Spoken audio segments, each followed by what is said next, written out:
আজকে চলে এসেছি একটা নতুন সাইডে। এই সাইডটা হচ্ছে মালদা ডিস্ট্রিক্টের সুজাপুর। দাদা এটা সুজাপুরই পড়ছে না?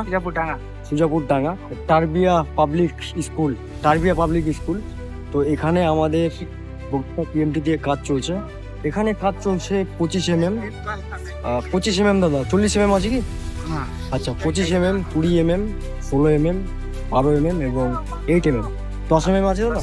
10 mm আছে, মানে 8, 10, 12, 16, 20, 25। এখানে আমি সাইডে এসেছিলাম, এখানে কাজ চলছে। এখানে রডটা নিচ থেকে উঠানো হচ্ছে। দাদা কতলা চলছে এটা? পাঁচতলা ফাউন্ডেশন, আরো 4তলা উঠবে। তো এখানে পাট করে করা হচ্ছে। এখানে এই সাইডটা আগে, তারপরে এই সাইডটা হচ্ছে একটু পরে, মানে এটার পরে ওটা শুরু করবে। ঠিক আছে?